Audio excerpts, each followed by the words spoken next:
Good afternoon, YouTube world. I'm your host, Paul Italia, and welcome to the Forget About It Junk Removal channel. So I just want to kind of give everybody a lead up. I know I got a lot of new subs and everything, and just kind of want to tell you what my plans are with this channel. It's kind of made for all those entrepreneurs out there. I'm just going to kind of, document my whole journey through this new junk removal business. I'm just starting, going to show you everything from A to Z, everything you got to do as far as getting the truck, getting licensed, getting office space. Just kind of going to show you the whole journey through. And I'm kind of doing this channel to, get the top guys in the industry and kind of just get them on interview and sharing all their experience and knowledge, kind of just helping out the community, just learn and, get those little details that normally you got to find out the hard way. Well, these guys could make our journey a little easier and all. So with that being said, I want to introduce today's special guest. He is the man of SEO. He also has his own junk removal company. And let me bring him in right now. How's it Welcome, going? Louis Vandervalk. How are you today, brother? I am doing well. Excited to be here. It's been watching all your other shows and kind of seeing what you're about. I was saying off air, but you're making us all look bad with your arm wrestling. So hopefully we can go toe to toe here with our word wrestling tonight. There you go. And yeah, for the subs out there, if you guys didn't know, I also have a arm wrestling channel. It's Paul Italia. You could check it out on YouTube. And it kind of just shows my whole arm wrestling career. And, I got into being a promoter and all that. So it's pretty cool content if you're into that kind of stuff. So, Louis, I want to start off, and I kind of just want to get to know the personal side of you before we get into the meat and potatoes of the business side of Louis. So, kind of tell us about yourself. Like, where did you grow up? Where do you live now? For sure. Yeah. So born in New Hampshire, moved up to New Brunswick, Canada when I was 3 years old um, with my family. My family moved up. So I grew up on a farm here in New Brunswick, Canada. Hey, Kevin. Awesome to see you. Grew up on a farm here. I was telling someone just this evening, when I was 8, we were uh, summer breaks were working on the farm, and it was awesome when I started getting paid a little bit, and it kind of went from there. So learned the value of hard work pretty early on. Um, didn't really know exactly what I wanted to do. I was pretty good with my hands, building stuff. My dad was a carpenter, did concrete work, so I went into construction in high school. In the summers and whatnot. And then 4 years after high school, I carried on, continued in construction, everything from drywall to roofing to framing to putting in pools. Did a lot of, a little bit of everything, to be honest, in that world. Then, said I think I can do a little bit more with my life than just being in construction all my life. And I said, I liked school when I was in it.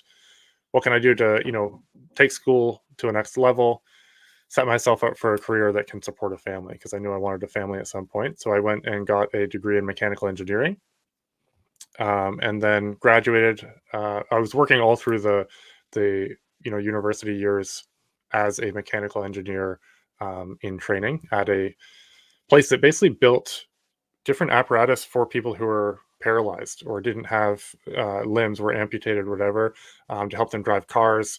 Hand controls for the gas and brake, different attachments for steering and whatnot. It was really cool. I liked it a lot. I got to talk to some really cool people, get hands on in the design. So yeah, I did that through up till 2019. Graduated with my degree in mechanical engineering. We had gotten married. We're pregnant by the time I got the degree and graduated. 3 months after I graduated, I started my SEO business, and because I realized that I actually didn't think that the career of being an employee as a mechanical engineering design person or whatever would give me the flexibility to, one, earn what I needed to earn or wanted to earn to have the 4 kids that we were planning to have, and the things we wanted to do. And I started looking at different options. So I found a course online about SEO. I dove into that, ended up being let go from my job like 20 days later. So I just dove full force into the business. Got a temporary job as a mechanical designer for an automotive startup for like the next year after being laid off. And then went full time in 2020 in the agency. the ups and downs of that whole process. Started a junk removal business in 2021 with a friend of mine from university. We grew that really quickly. And then I actually don't own it or manage it anymore. I still do some of the marketing for it, but it was about a year and a half that we ran it together. And then I said, okay, you take that. I got to keep the agency, full focus. That is my, that's going to take me further here, and I need to give our clients 100% focus and not have my focus split. So yeah, I got a lot of really cool experience starting that up, doing all the marketing for that. I was kind of leading that. He was the boots on the ground for that. But yeah, that's a real snapshot. You can pull anything out of there that you want to go deeper on. But I am a husband, a father to 4 kids, and a business owner, just continually looking to learn more every day, level up, and see how we can give back to the people around us. What's some hobbies that you do on your free time? It sounds like you don't have much free time, but when you do, what are some of the hobbies you get into? I don't have a lot of free time right now. Hobbies right now are learning new SEO techniques, stuff like that. I was just I went out to dinner with a friend. That's why I was a little bit late, or I thought I was going to be a little bit late. We ended up being perfect on timing here. But I was out to dinner with Cameron, actually. The friend is Cameron, who's my sales guy. He's here for the week from Washington. So it was awesome to catch up. He's headed out tomorrow. But I was telling him, some of background that you don't necessarily share over Zoom calls and whatnot. And one of my hobbies, I love building things. Um, Business is right now the thing that I'm building. But before that, I got into blacksmithing. I built a forge. I loved creating unique items through that. I loved the marketing aspect of starting up that business. I've always enjoyed like flipping things on Facebook. And our Canadian version of Craigslist is called Kijiji. So I always enjoyed that. But outside of that would be hiking. Probably my biggest hobby is hiking. I love. I've been to Newfoundland twice on like a 2-week hiking trip with like some of my guy friends, and there's no cell service. You're carrying in and carrying out everything to keep you alive for 2 weeks, and that's just amazing to me. So looking forward to when I can do that with the kids. Our oldest is 5 now, and we're setting things up so that when they're old enough to do that, we can do that again, and it's gonna be really cool.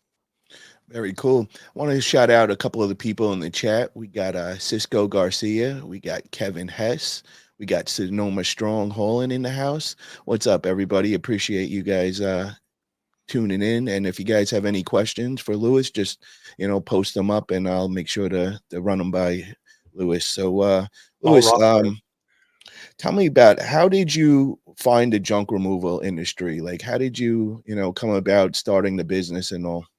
So I kind of mentioned I didn't really tie in my construction with why I started SEO for home service businesses, but that was why I chose home service, because of my construction background. But didn't really know junk removal as a service really until early 2021. A local junk removal company reached out, knew that I did SEO. They'd see me at the Chamber of Commerce meetings and whatnot, and they said, hey, what can you do for us? I'd like to get my website redone and get some SEO. And I think at the time I quoted him like 1K for his website and like 750 a month for SEO, which is like so low now.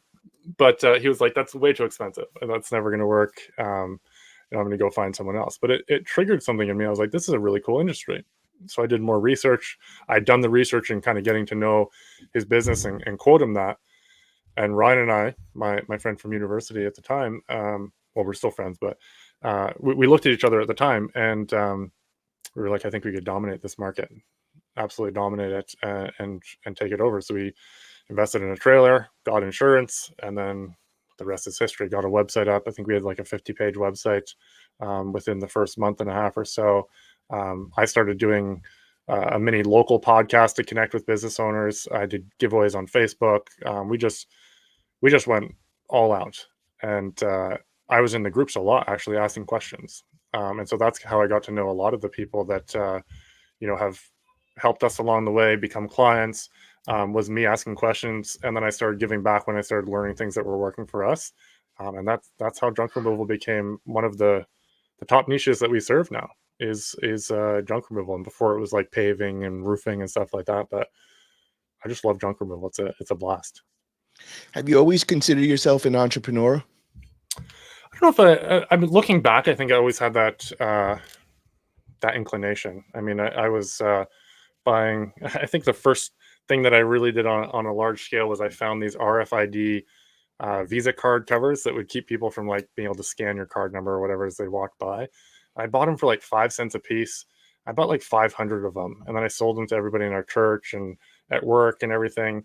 When I was like in eighth grade, I think I sold them for like $20 a piece or $10. It was like some ridiculous profit margin. I don't think it was $20 a piece. It might have been five. I actually don't remember how much I sold it for, but it's some ridiculous profit margin. And I was like, this is amazing. I can make anything I want. So I think it definitely ran in me. I think my dad kind of had that run in him as well. We had started making bowls out of wood, like wood turning with a lathe, and selling them at like tourist attractions around here when I was pretty young. So yeah, I think it's always kind of ran in my blood a little bit.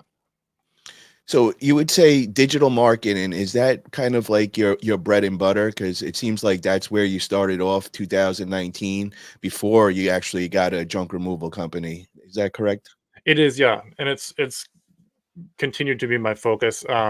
That's why I said, Ryan, you take the junk removal company. I need to. We had clients when we started the junk removal company in the agency, and I wasn't gonna divert my attention from people that were paying me to help their business. And I think that there's a play long term. I want to grow this to be something a lot bigger than it is now, and we're a lot bigger now than we were 2 years ago. So it's I want to keep that trend going and keep that in the focus for at least the next 5 years. How important is SEO in the junk removal business on a scale of 1 to 10, 10 being the greatest? I love this question. I think I'm going to step back and I'm going to sidestep your question a bit and then come back to it. I think that any platform that you go all in on is going to serve you very well. We've got PJ over in I forget. I think it's Sonora County. He's crushing it on Facebook. He's always doing giveaways. He's doing networking, and he's kind of matching it up all around social media. I've seen people do extremely well with yard signs because they're super consistent at it. I've seen people do really, really well with just in-person networking. I've seen people do incredibly well by just serving all their existing client base super well, and then harvesting referrals from that client base. I've seen people crush it with SEO and digital marketing. I think anything that you do, if you do it all in, no, plan B, you watch what you're doing, you see what's working, you do more of it, that will serve you extremely well. For me, I know SEO really well. So I any business that I would start as a service business, I would make that a really high priority for myself, because I think that you can you can look like a massive, well-established business online really quickly, and people are going to think you've been around forever. You can get reviews really quickly. You can, build out your website really nicely. So on a scale of 1 to 10, how important do I think it is? I would rank it up around like 8 or 9 personally. And you said your friend was killing it on Facebook. What do you mean by killing it? Is it with the ads, or is it just regular posts in the groups and all? So PJ Hickenbottom, I think I'm saying his last name right. He's in the groups quite a lot, and he has basically done something. We were doing this a little bit when I was running the marketing for our junk removal company. But you basically one of the things that we did, and I believe he's done this too, is he'll take items that he finds on the jobs and give them away. And basically, like, hey, drop a number between 1 and 500, and he pops this on his business page and then shares that into the groups, and has people drop the numbers in the buy and sell groups, discussion groups locally, so on and so forth. It's a fantastic way to get people talking about you. Every time someone comments, it pops your post back up to the top of the discussion feed in these buy and sell groups. And then even if someone doesn't want that thing, they're going to see you all the time in the groups. When they think of junk removal, they're going to think of you. That's one method. I know that he's sponsored different events locally where he has been, a sponsor. He's brought restaurants together and he's sponsored like bashes there. He's, sponsored them by purchasing gift cards and giving them away.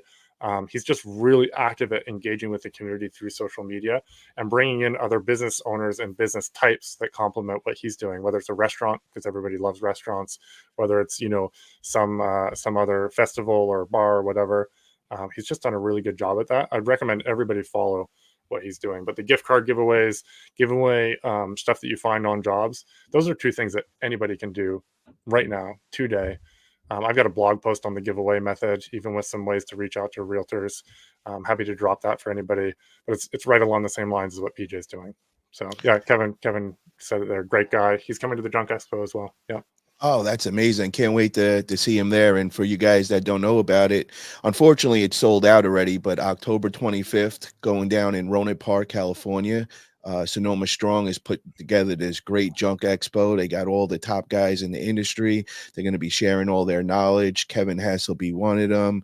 Lewis as well. We got Andrew Thompson. We got everybody. The who's who of the junk removal companies will be there. So It's gonna be fun. definitely Yeah, a great. I'm actually not making it this time, unfortunately, just due to family stuff. But it's gonna be a blast. I'm looking forward to hearing how it goes. Hell yeah, hell yeah. I'm Yeah, I'm I'm disappointed that you're not gonna be there. I really thought you were gonna be there. I was waiting to hear yeah, from you. yeah. So, No, it's unfortunately couldn't make it this time, but there'll be a time for sure. what is your thoughts on like Google ads, Facebook ads, and what should like a junk removal company, how much should they be spending on the average with that? Ads are tricky. The ad like over the last 3-4 years, ads have become way more expensive, way more competitive. I think you need to be in the right spot and you need to be tracking your numbers and really have a good sales process to make ads work. We've run ads for some people. Some of them crush it. Some of them, they just don't either get to the leads fast enough, they're not spending enough to make it worth it, or it's just, an oversaturated market. So that's my take on Google ads. I think Google ads, the lead quality is typically someone who is looking for the job because they went on Google, they searched it, and they clicked into your ad. Facebook ads, on the other hand, can grow your engagement and exposure with people that don't even know about you or aren't necessarily searching for junk removal at the time. You can build that brand, you can build that exposure. My favorite way of running ads personally is to be really good about posting organically on your business page. And then you take one or two of the best performing posts every week and you boost them locally. You can it's gotten better with boosting over time. You can choose your audience, you can choose your actual location that you want to show the ad, but you maybe put it up for 2 weeks for $50 to $100. And every week you do this, you choose one or two posts. So you always have a new post that's got some ad money running behind it. And you've already tested that post. I would recommend people be posting at least once a day on their business page, but you've tested that post because you can see which post that week performed the best organically. So you're putting money behind the one that's already performing the best for that week. So you constantly have this rolling Rolodex of one or two or three ads live at all times that are going out. More new people are seeing it. It's keeping your name and your brand in front of them all the time. Yeah, Mr. Peanut asked the question, but you kind of summed it up in there. Is junk removal marketing becoming oversaturated? I And the think chi- junk removal. I can follow up a little bit more there. Um, Junk removal is still a really young industry. I think that soon the men will be separated from the boys and the girls and the women. But they're junk removal, if you look at it compared to roofing, I was pretty big in roofing and asphalt before. We still have some clients in there, but roofing is a cutthroat market. HVAC and plumbing, those are tough markets, and we see people complaining about it in junk removal. But you get into those markets and you got to get creative. And I think junk removal is still very young, and it's getting to the point where now you really have to be creative to stand out in your market, whether it's on social media, whether it's SEO, whether it's how you do ads. Um, is it becoming oversaturated? No, I think it's getting more common and popular, which is actually a really good thing for those people that are starting or still doing junk removal, because more and more people know it as a service. People rag on 1-800-junk, but 1-800-junk paved the way for everybody to even know what the heck junk removal was. No one knew what junk removal was. They're running ads all the time showing people what junk removal is to your benefit. So is it becoming oversaturated? No, I think that's a victim and a scarcity mindset. I think that people are becoming more and more aware of it as a thing that you can do as a job and as a service that you can hire. And we should take advantage of both. We should collaborate with our competitors. We should, take advantage of the fact that people know what junk removal is and market harder and more strategically. when would you say is the right time for a junk removal business? Say they just first started off and all. Do they jump right into SEO right away, or do they wait some time? When is the right time for them to get started SEO wise? Love that question. Cameron and I have been talking about that a lot this week, actually, because he's on sales calls, and a lot of times they're consults. Not it's not like, hey, give us our money. It's like, hey, I don't think you're ready right now because of this and this. Here's some stuff you should do now. I don't think when someone's just starting out the SEO, hiring an agency is the best route to go. If it was me starting a business of my own, I would jump right into SEO because I have the knowledge. That being said, there are things that you can do on your own for SEO. You can go join the chambers of commerce. That's a double whammy. Both digitally, you get an excellent backlink, and physically, you get the in-person networking. You can set up all your social media accounts, your Facebook, your LinkedIn, your YouTube, so on and so forth, and start becoming active on those. Link them back to your Google Business profile, which you've set up and optimized. Get a basic website. At the very least, purchase your domain, get a one-page website up there, list the services, list the areas that you operate in, get something going. It doesn't have to be the world's best website, but get something going, start becoming active and networking in person, and that physical networking, and then you can do digital networking as well, like I said, with the chambers, getting on directories, so on and so forth. So there's always things that people can be doing. You can start writing your own service pages, adding pages for each service that you offer, each location that you serve. There's a lot of tools out there. AI is making a lot of things a lot more accessible. We're looking at building out trainings. We have some already, but trainings that like help people walk through that point. And then for us anyway, when it makes sense for someone to come on is like the 15 to 20K mark is when it really makes sense. You've proven that you can do the business. You've proven that, you've got that fire burning already. And now we're just putting fuel on the fire. You're not counting on us as an agency to save you. You've proven you're a hunter. We're just going to help you find more things to hunt. But when it comes to someone who's just starting out, they've got to prove themselves, and they've got to put in the work. You've got to grind and make it happen, and then prove that this is a viable thing for you. Get some income coming in, get some buffer set up, and then jump into SEO, because you're not going to see results instantly with SEO. Is it one of the most effective things long term? Yes, but you need to set it up strategically and make sure that you're putting those puzzle pieces in place in the right chronological order. Now, when you say 15 to 20K, do you mean gross or your net in your pocket? Gross is typically, a pretty average. We're not the cheapest SEO packages out there.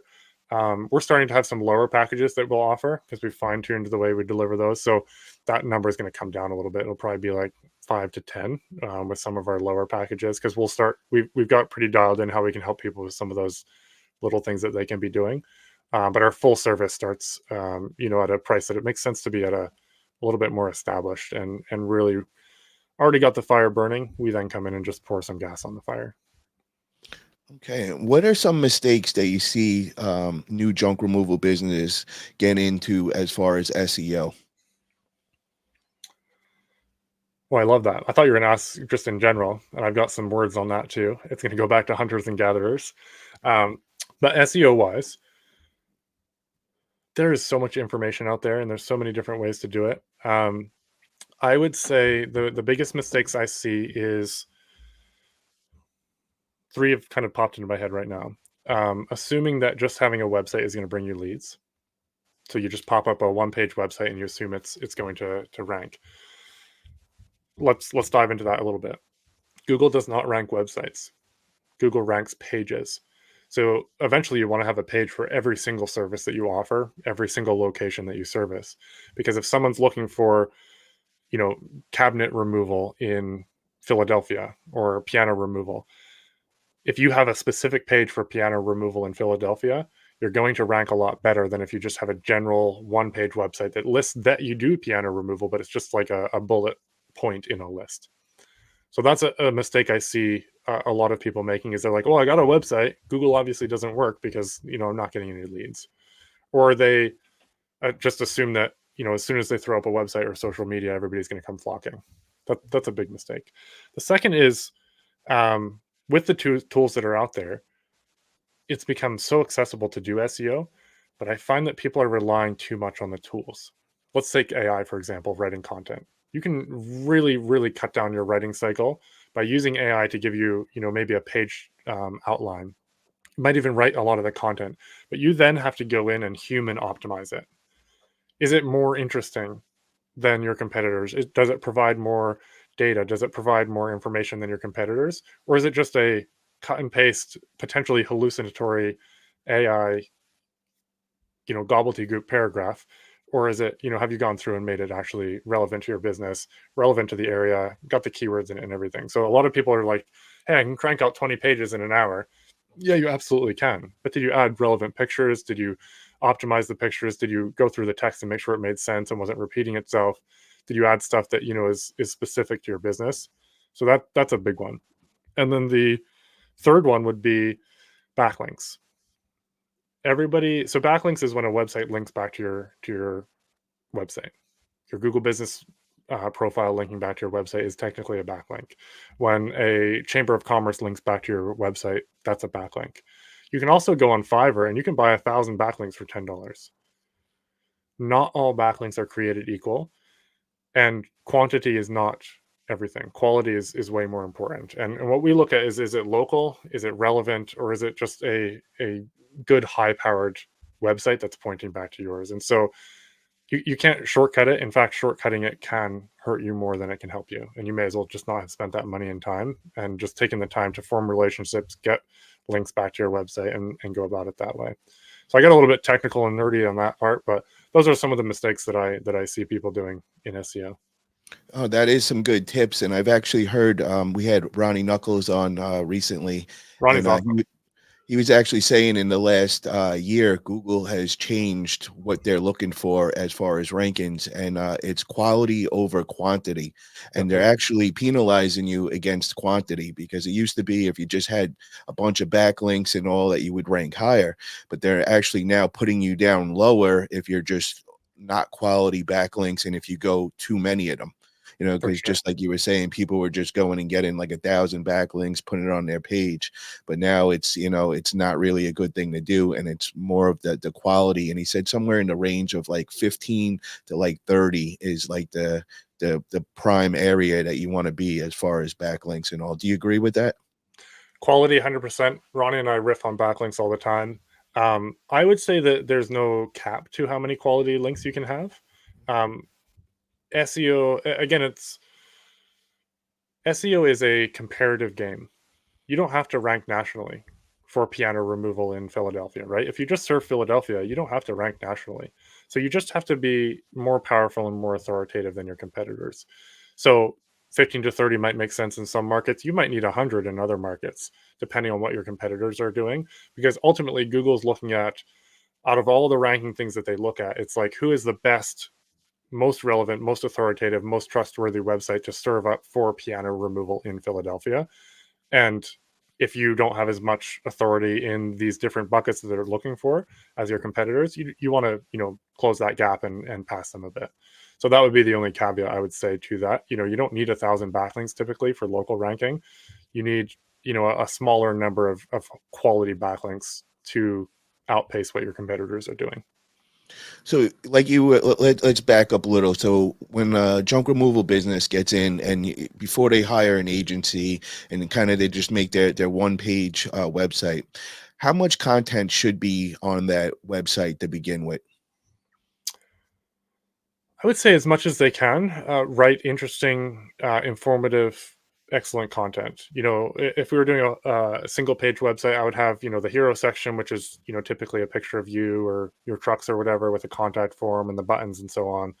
The next section down would be reviews and, here's feedback from our clients. Then you might have the services and you might have little boxes where you mention, hey, we do junk removal, residential, commercial, piano removal, furniture, clean outs, etc. You can get as detailed as you want there. Just make it, not this wall of text that people are going to have to wade through. If you can make it easy to navigate while still getting in some text about what you do and where you do it, that's really good. One thing you should have is like FAQ. If you can have pricing information on there as well, if you can have some location information on that page, that's a pretty well filled out homepage. And then as you add pages, you can then link over those little blurbs about the services to those specific service pages and start filling out and growing your website. And do you have a company that you recommend for people to start off with for their basic website? I mean, I'm going to plug ourselves. We do those one page websites, which you can then actually have us build some of those pages over time to add on to as it makes sense. Ronnie does an excellent job. There's a few of us out there. But obviously, I'm going to plug ourselves because that is something we do, and we've helped a lot of people. Some of our best clients have been people that we started with 3 years ago with a simple one pager, and then we just continued growing it, and now they're on our full package SEO. And what is like a starting price, we should be looking for, for that one page website? Like, what's the price range around? It varies by agency. It's going to vary the quality that you get. Ours is 1,200, so that's basically the full onboarding. We're going to set the foundation up, and then from there you can add pages to it. Um, that's our price. We're looking at potentially some DIY options that we can help people with, and maybe a more templated version that people can jump in, maybe around the 500 mark. So ask us if you're looking. We'll probably have something for you within the next couple of weeks. Cameron and I have been looking at some of those packages, but currently that's kind of where we start. There's others that start cheaper. There's others that start higher, but somewhere in that mark is pretty reasonable. And what's a good start as far as backup links? How many should you start on that one page? How many do you recommend, coming out the gate with? As far as backlinks, I would Backlinks, I'm start sorry. focusing on uh, the quality right off the bat. I wouldn't focus so much on quantity. I would be actively pursuing them. Get on your 3 best rated locally, get on Nextdoor, get on Yelp, get on a couple of chambers of commerce. Yes, you're going to have to pay a yearly fee, but they're so valuable and so relevant. Reach out to your contractor buddies, reach out to your HVAC company, your plumber, your realtor, and say, hey, can I write a page, that can go in your blog about 5 things to do before you sell your home? And reach out to realtors and say, hey, can I do this content? Can you put it on your website and then have a little blurb in there that links back to yours? That is now a backlink to your website. You've provided value to them by creating a useful blog article that they can use to give to their clients, and then you get that link back to you and that mention on their site, which could lead to actual leads, or it could just be that wonderful internet juice pointing back to your website. So that's what I would focus on is again, quality over quantity. If it's a relationship that's real with a local business, you can get a link back. That's worth gold. And how important is it to have a blog on your website? And how often should you be posting on that? Quality over quantity again. The general, I don't think that a blog makes sense right out of the gate for someone if they just have a one-page website. From an SEO perspective, if you're an interesting person and you're actually going to write interesting content about projects that you do, stuff like that, by all means, go for it. If you're just doing a blog for the sake of doing a blog, I wouldn't do it personally. I would focus on, okay, I've got a one-page website. What's my next biggest service what's the biggest service that I want to focus on? Okay, let's take hoarder cleanouts. Write a service page for that. Next one, piano removal. Next one, estate cleanouts. Next one, work through your service pages first and your location pages before you mess around too much with a blog if you're doing it yourself. That would be my recommendation and what I've seen work. Then over time, as you're saying, hey, I really want to get more strategic and rank for, let's say, hoarder cleanouts in some suburb of Philadelphia. I don't know why I'm stuck on Philadelphia tonight, but we're running with it. That's really good, actually, because my boy in here, 98 arm wrestling, that's the area he's in. So you just like nailed it, and he's probably there taking notes on this right now. I love it. I love it. So let's say we've got hoarder cleanouts in Philadelphia, but we really want to focus in on a specific suburb of Philly for hoarder cleanouts. Now I would look at, okay, let's make some supporting content for that. Let's make a few blog articles on what to do if you run into a hoarder situation in XYZ suburb of Philly. Now you can start writing more interesting stuff for the blog and use it for SEO purposes. But as someone who's just starting out, I wouldn't get hung up on a blog. Everybody throws that term around. My thing is, there's about 100 different services in junk removal. Pick your top 20 and then start writing comprehensive service pages for all of those services. At least 500 to 750 words on each page. Not just regurgitated AI content, but you've used AI to probably write the base. You've then gone through and edited it to make it, relevant, useful, informative, talking about pricing, answering FAQs, all of that. Then once you've got those service pages built out, then you can, mess around with a blog. Or if you're like just a writer who's like hankering to write stuff, maybe you do start a blog, but I don't think most business owners are. Can you explain the difference between on-page and off-page SEO? On page SEO is all the things that you do on your website when it comes to making your website as informative and accurate for Google when it's scanning it. So Google's looking to see, does it all make sense? Does your information line up? Do you tell us what you do and where you do it? So the title tags, the metadata, the H tags. The title tag is a little bit of words at the top of your tab on your browser. Your H tag is typically the heading on your website. The metadata is the little blurb in the search results that's like, forget about it, junk removal. And then underneath in the search results, it says, best junk removal services in XYZ location, right? Are you labeling your pictures? Are you putting alt text on your pictures? Are you, talking about where you work, what you do? Do you have a little link to your Google business profile? That's all on page. Are you interlinking the pages? Are you linking from the home page to your service pages? Are you, doing all the little things that you can control on your website to make it, pop for SEO? That's on page. Off page is backlinks. It's linking back from social media. It's including. Here's a hack for people, by the way, when it comes to social media. If you make a post, make the post. If you can include a picture of yourself, that's something that a lot of people don't do, but should be doing. Post a video, do a live video, whatever, and then in the comments, just link to your website. Hey, if you want to check us out, here's our website. Here's our Google business profile. See our reviews. While not technically a backlink, it is a social mention of your website. It's a brand mention of your website. And Google's looking at that all the time. How many times was this business mentioned? If people are talking about your website and your business on Facebook, you can sometimes rank your Facebook page higher than your website. So I feel like I went off track there a little bit. But yeah, we were talking about on page. Yeah. So mentions on social media, backlinks. Do you have your directory listings filled out? Is your Google business profile filled out? Are you getting other websites to link back to you? That's all the off-page stuff.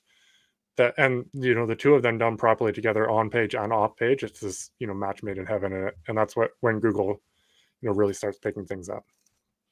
We got a question from Mr. Peanut. He says, hoarder cleanout, biohazard, and dealing with chemical disposal. What is the strategy to deal with unrecognized, unidentified issues after acceptance of job?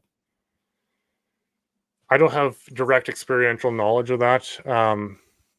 I can't speak to that super strongly. I think in all the random projects and things that I've taken on, sometimes you run into things, and sometimes you learn or you lose some money and you decide never to do that again, or you put something in your contract that says, hey, we may run into things on this job and we may need to communicate that to you. I know people that do that very effectively, and you provide yourself that cushion. The client knows up front that, hey, we haven't been able to see everything before we get into this. We're going to let you know, but there may be some hidden stuff that we can't foresee. We got a question from Vanishing Junk Trunk. He says, sometimes I can't answer the phone. I do return calls soon as I can. Do you know any junk removal companies that use answering services successfully? Do you know if Ronnie offers that? I don't know if Ronnie offers that. I know many junk removal companies that use answering services successfully. I know junk removal companies that have taught VAs to do it. Andrew is one of them. Sean with Junksmiths is doing that. There's several companies out there that I know of personally that are doing it. Answering the phone is really important. If you can get someone to answer the phone or call back immediately, I believe that I may have the stat wrong on this, but I believe it's after the first minute, your chances of landing that sale go down 80%. Wow. If you don't call back. It's really quite astonishing because they're just going to call someone else, and they're going to, a lot of times I'm the same way. Whoever answers the phone first gets the job. You're going to have them come out. You want it done right away, unless there's major red flags. So you are losing jobs statistically if you're not answering right away or calling them back right away. One of the things you can do, I think you can do this with autopilot. You can do this with Go High Level. You can basically have a tracking number set up so that they call the tracking number, and if no one picks up, you can send a text immediately and say, hey, sorry, Susan, we couldn't get back to you. We're just on a job right now, but you can book in here. You can, fill out some details and we'll call you back immediately. That's one way to kind of reduce that a little bit. The other is to just have someone answering the phone, all the time or calling back right away. And for the guys that don't know what Autopilot is made from Andrew Thompson. He's put Oh, this whole program together from all his experience of running Jedi junk. He's like one of those tech geeks. He really knows, the tech stuff. And, I just actually came an investor with Autopilot, and you just touched on the tracking numbers, and I'm just beginning starting my business, and I got everything on different tracking numbers. Even the truck wrap with the logo on it, I have that. Its own phone number. My yard signs are a different phone number. So this is just a simple way of seeing what marketing is successful for you and where you could be putting more money into and all. And I think it was just a great idea to do. Andrew's on top of it. He's in the beta testing right now, so there is a great deal right now. I think it's a $50 a month. And if you see a lot of those other services, they're a lot more expensive. So if you could get in right now, and be grandfathered in with that price, it is just an amazing thing. And you're kind of going to help him develop this app and even make it better. He's asking for everybody's constructive criticism. So if you find something that you want added in there, you run it by Andrew, and if enough people agree with that, he'll make the necessary changes. So definitely check him out. He's doing great things. It's called Autopilot. I know he's going to be doing the beta 2 testing. I think it's October 25th at the Junk Expo. He'll be launching that as well. So great time to get involved in it and check it out. And he's got so many helpful things in there as far as with the text sequencing. So if you get some your customer log, you log them into your book, and then you could set it on a timeline where in like 2 months after you do the job with them, they just get an automatic text and is trying to get repeat business. And I think that's going to save a lot of people a lot of time and bring in repeat business, which we know is one of the best things in the junk removal business for sure. huge. Yeah. Yeah. Tracking numbers. You hit the nail on the head with tracking numbers. Some people are like, oh, they're, not going to remember my number. Think about the numbers that you remember. I mean, my generation, I know my dad's number, my phone number, and my wife's number. I don't know anybody else's phone number, and I'm just going to Google it and call the number that's there. So yeah, tracking numbers are really important to track where your leads are coming from. For sure. I wanted to know, what are some tools that you recommend for conducting technical SEO audits? That's a great question. Ahrefs is one. It's a bit more expensive. Um, that's the first one that I blurted out, but it's probably one of my last in the ones I'm going to mention, just because it's a bit more focused on agencies. When you say SEMrush is expensive, like what is a price or something like that? it's a great question. I think it's like 100-ish a month, um, Wow. for something like that. I would have to. I'm just pulling up pricing here right now. That's it. That's the one thing I've learned is there's so many services out there, but you could really get yourself into, a big overhead Yeah, very yeah, quickly, yeah. so So Ahrefs is one. It's pretty technically competent. SEMrush is another. You can try a free trial on SEMrush. That's something Ahrefs doesn't have. SEMrush has a free trial. You can go through, audit your site, look at some competitors. Search Atlas is another one. I'm quite a fan of that one. It's got some great tools in there. You can audit your site. That's what we will, do a video audit for someone, but we'll also give them the Search Atlas audit link for their site. So Search Atlas is a great one. Moz has some great tools as well. MOZ, um, Z for the Americans. That was very Canadian of me. But yeah, those are 3 or 4 tools: Ahrefs, SEMrush, Moz, Search Atlas. Those are all great tools for kind of doing a technical check, looking at some of your competitors, so on. as far as keeping the prices low and all, which one out of those would you recommend and might be like the cheapest for people? I'm looking at pricing. Again, I'm on agency pricing for a lot of them. I'm just quickly looking at Search Atlas pricing here. Um, Search Atlas is 99 a month as well. I think they have some lower prices. Moz, I'm not sure. SEMrush, I think is.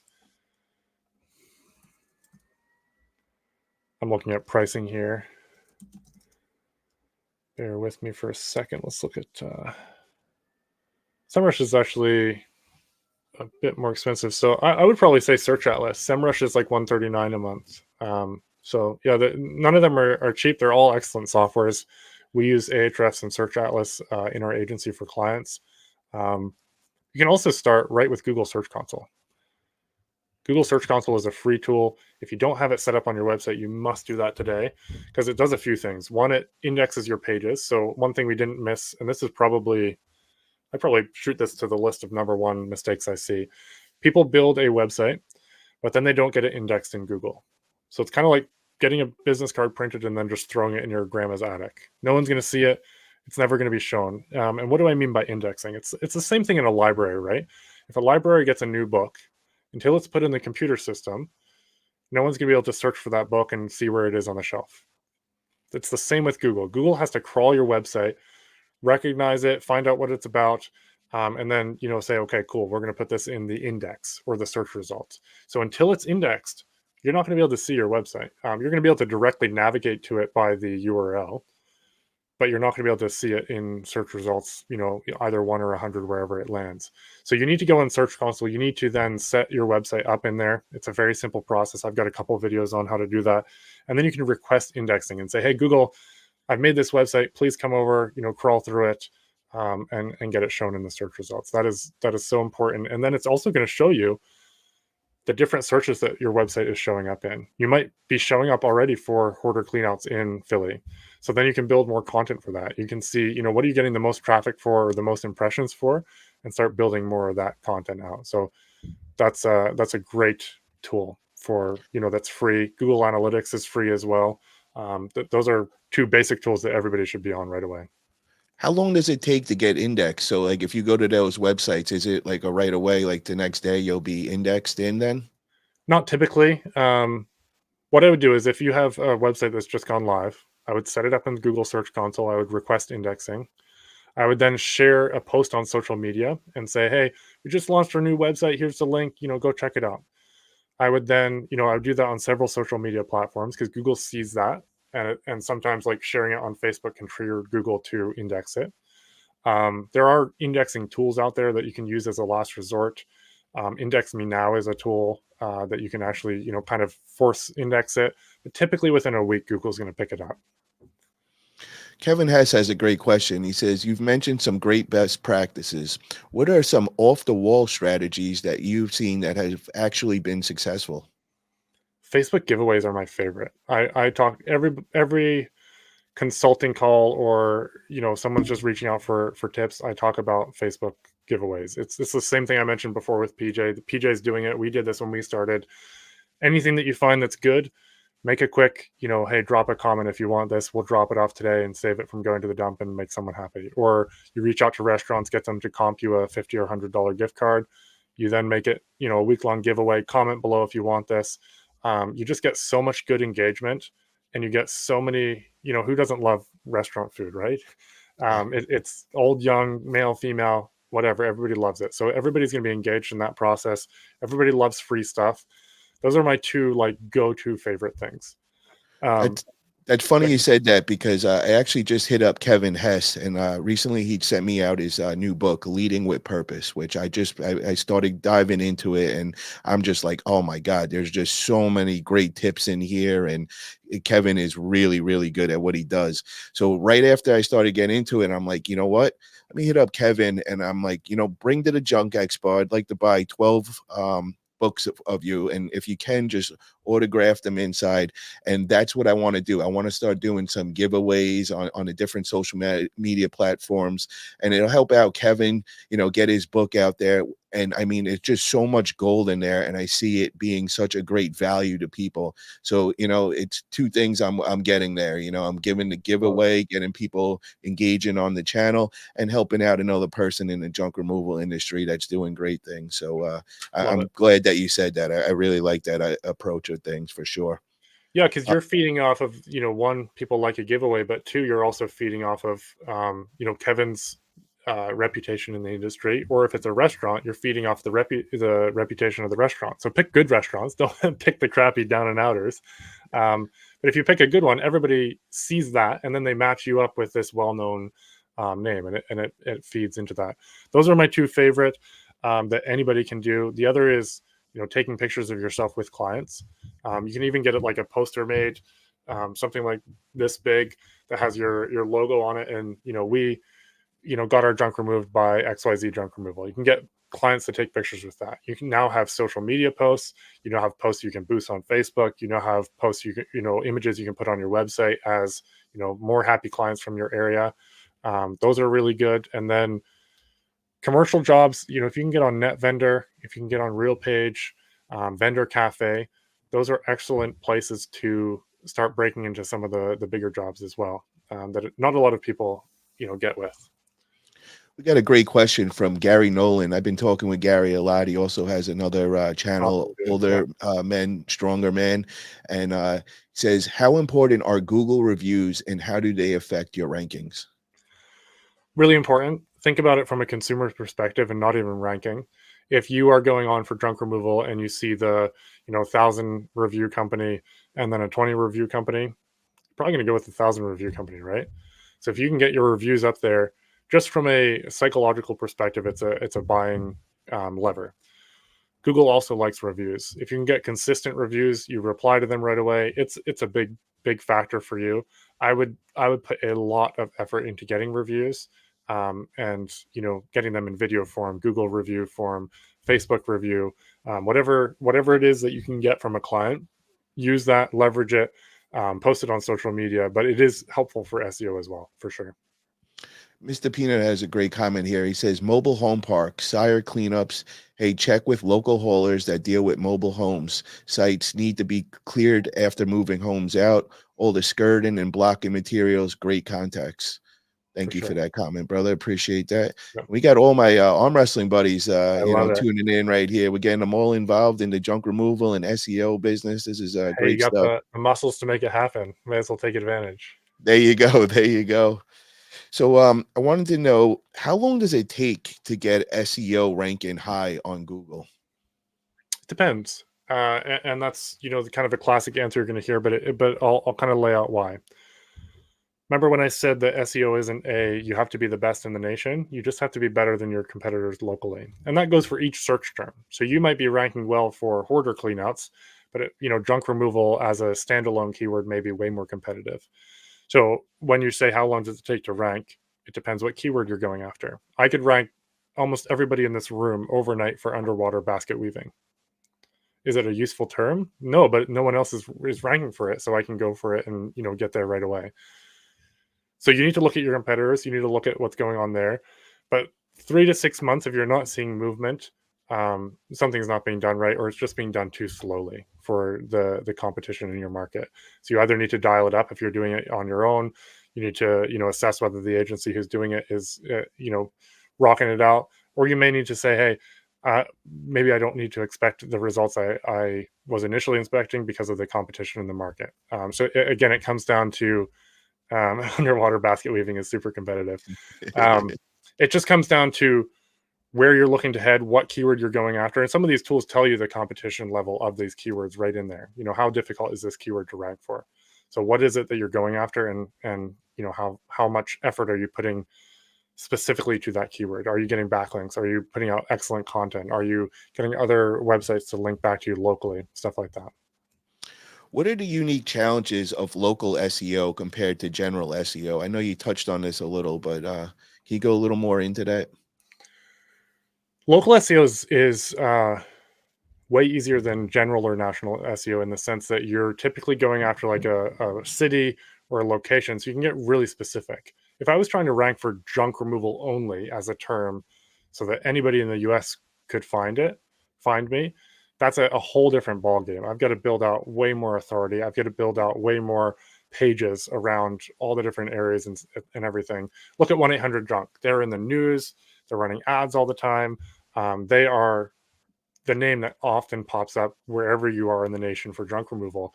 But that's because they've been doing this work for years.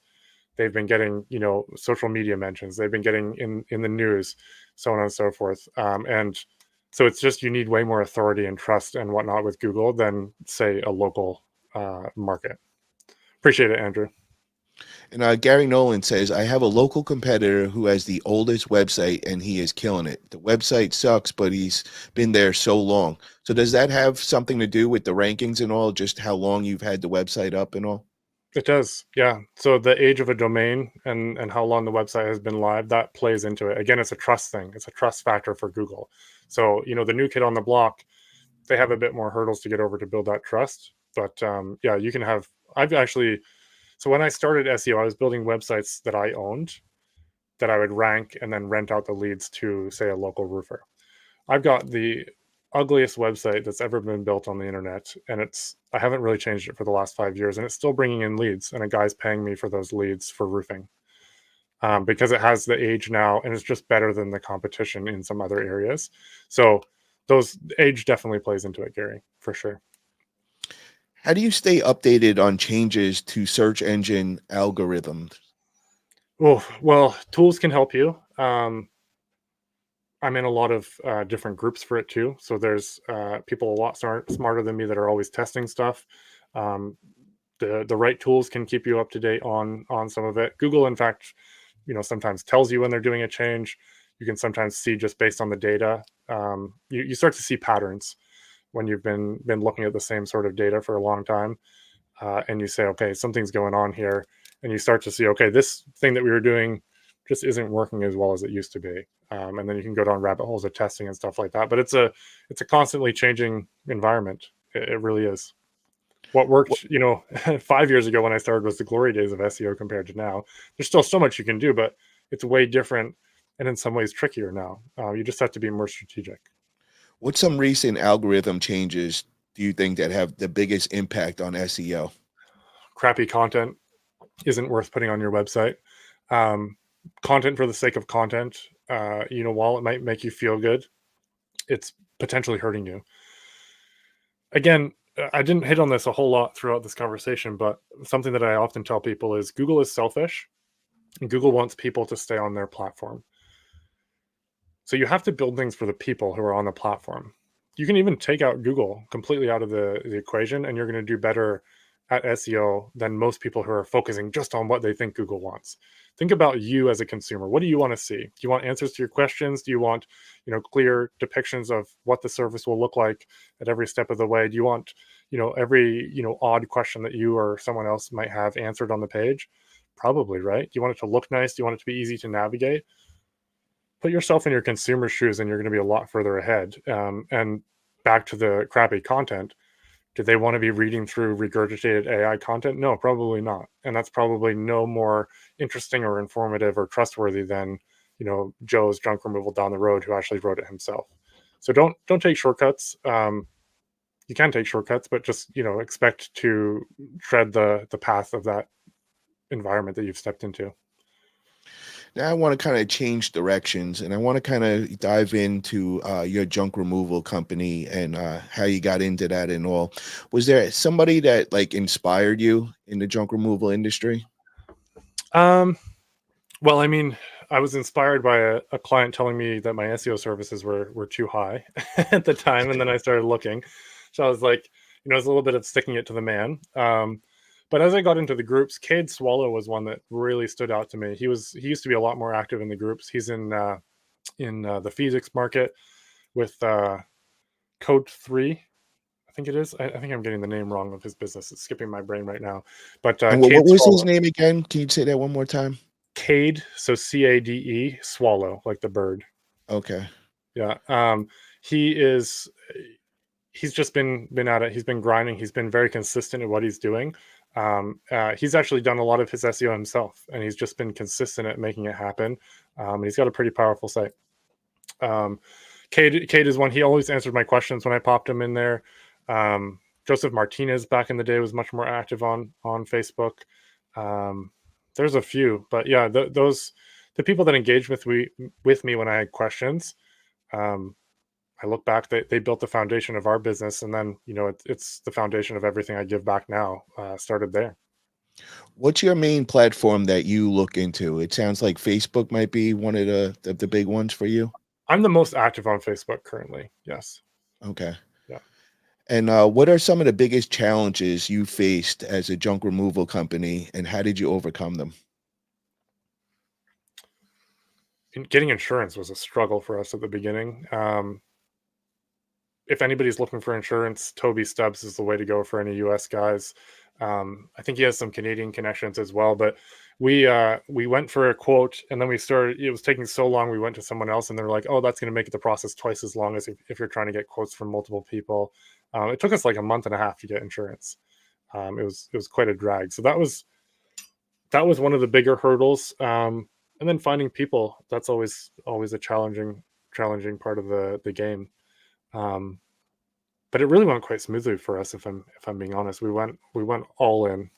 I mean, I was running the agency, and then I just loved the challenge of not just the online marketing side, but the how can I stand out in the local community. And I just went all in on that. We got interviewed by a bunch of news stations right off the bat. I had my team in the agency send emails to all the local news stations saying we were starting this business. We were local, alumni of the local university, and we got like 3 or 4 interviews that way, which are all fantastic backlinks, by the way. So you can do this as a business owner. You can just reach out to, if you do anything notable, news stations are dying for this stuff.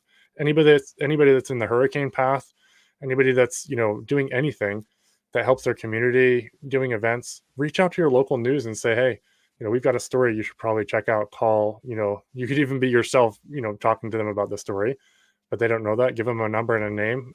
They'll call you up and do an interview. Those are some things that people don't take the time to do, but no one else is taking the time to do it. And if you do it, you're going to stand out. Yeah, you hit home when you said commercial insurance with me. I'm actually going through that, and what a nightmare it's been, especially here in California. A lot Have of you the talked to companies. Toby?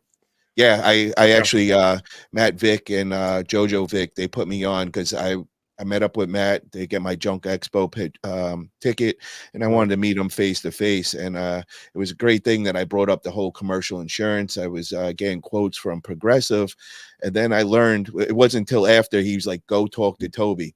So of course, I hit up Toby and all that, and I started kind of telling him everything. And I'm like, "Yeah, I just got a quote from Progressive." He goes, "Progressive can't even cover you anymore. They don't even cover junk removal companies." So these Brutal. guys had me going through this whole process and everything, and then to find out they couldn't even do what I needed and all was kind of defeating. And then the prices I was hearing were just insane. And I mean, I have a good driver's record, never had any accidents or anything. I'm hearing quotes at like $17,000 and for the year, and I'm just like, oh my god, this is crazy. So now I've got Toby helping me out, and I had to do a couple of things before I could actually get the new quotes in. But in the last week, we've been getting a couple of quotes out there, and trying to nail down the company that I'm going to be working with. But for you guys that are listening, if you're at that stage and you're looking for somebody, Toby Stubbs is the guy. And I have an interview that I did with him, and I actually got a couple more clips that are going to be coming out in the next couple of days. And he's also going to be one of the speakers there at the Junk Expo, October 25th. But this guy, he knows everything when it comes to junk removal and commercial insurance. He's got all the connections. He's the guy you want to speak to. And he's just such a great guy. Even if he can't help you out, he'll lead you in the right direction and tell you who to get in touch with and what companies and all that. So definitely get in touch with Toby. Really, really great person. Absolutely. I agree. I've had him on my podcast. He's a wealth of knowledge. Definitely. Even though I think he's a Bengals fan, so when it comes to football, we kind of butt heads and all. But still, even though he lives in Chicago, and my boy is actually the backup quarterback for Chicago Bears now, Oh, no Tyson way. Bagent and all that. So we might meet up when I might shoot out there, and we might hit a Chicago Bears game and I love kind it. of talk things over in person. So that'd be Even pretty for cool. all his football faults, Toby's a great insurance guy. There you go. There you go. So, what marketing tactics have worked for Integrity Junk Removal and attracting new customers? I'm going to say it again, the Facebook stuff, and I'm not just saying it to repeat, and get you tired of hearing it. I think it's that important. I did a local podcast as well, so I do like a 10-minute podcast slot with local business owners. Um, I can share that format with anybody that wants. Shoot me a message. But it's just like I'd given them the questions up front, and then we just rip through 10 minutes, and then I'd have 5 minutes after to just tell them what we did. We got jobs off of that directly from the podcast. And you get people sharing, your little podcast clip. They're excited to share that they've been on a podcast. Every business owner wants to be on a podcast. They feel top of the world, and it's a great way for a sales tool to get in with people who wouldn't want to take a sales call. If you reach out and say, "Hey, can I, talk to you about what I do?"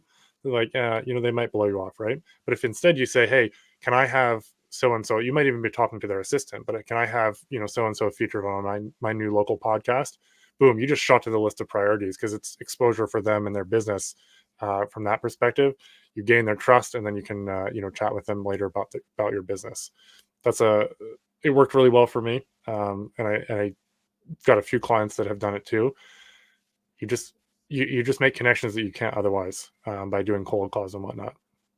Got a question from Gary Nolan. He says, how often should put photos on Google Business, and how important is putting information with those photos? I would love to see every junk removal business owner post a photo from every single job that they do. The next best would be every day post a photo from one of the jobs. And this photo doesn't have to be a photo of junk. It could be a photo of you with a client. It could be a photo of you in front of the truck. It could be a photo of your guys doing some work. The more people you can have in the pictures, us junk guys like to see photos of junk because that's all we see, and we get all excited because we see money every time we see them. But clients don't want to see that necessarily. They want to see the people doing the work. People buy from people, and you're a person, and you should show that person. If you say, "Oh, I look ugly in pictures," well, you probably look ugly when you show up to their house too. So take the pictures, and just get over yourself is what I'm really saying. Same with videos. Take videos of yourself doing the jobs. The same person in the video is the same person that talks to them when they get to the house. So get over yourself, and take those videos, take those pictures. Um, but to Gary's specific point, if you can take the picture and then upload it in the Google Maps app and then put a little description, that does help. Talk about at a minimum what you did and where you did it. Hey, we're doing a garage clean out here in XYZ location for an awesome repeat client or whatever. Talk about what you do, where you do it, get specific. Post from every job if you can. Post every day, and don't just post the same types of pictures. You're gonna have to get creative again. Pictures of you, pictures of the team, pictures of your cool trucks. But it does help, absolutely. And yeah, And Kevin's saying code 3 junk removal. That is Cade Swallow. okay, very Yeah, cool. Yeah, and to that point, that's why I'm also doing this YouTube channel. I haven't actually got up and running. My truck is getting wrapped as we speak.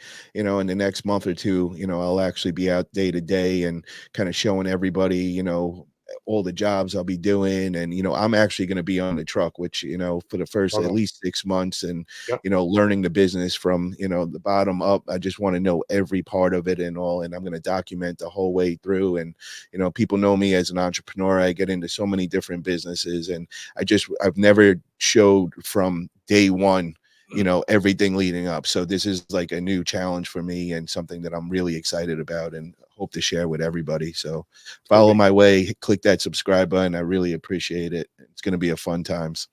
Love it. Yeah, Uh, don't be afraid to take pictures. Time lapse videos are really good, really good.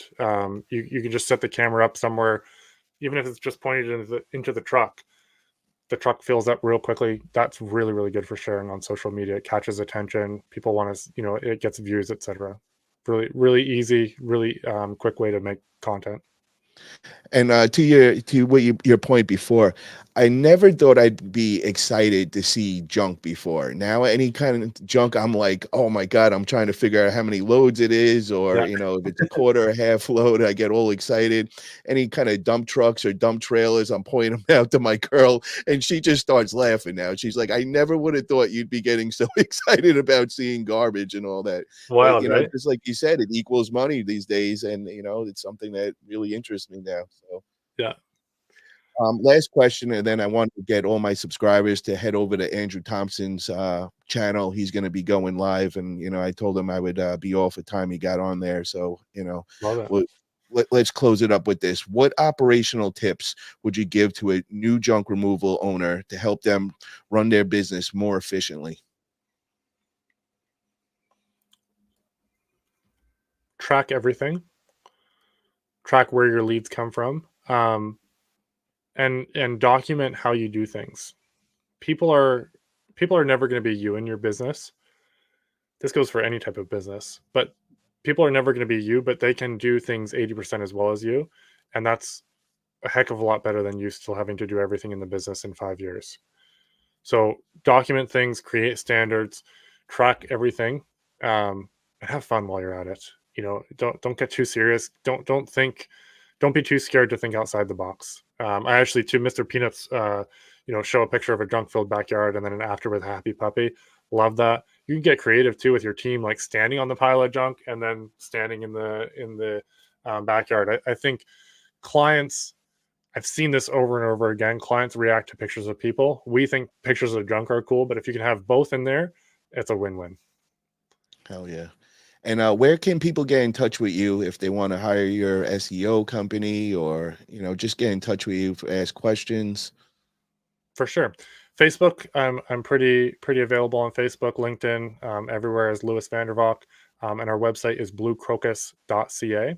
So you can just search Lewis on Google, and you'll find our website as well.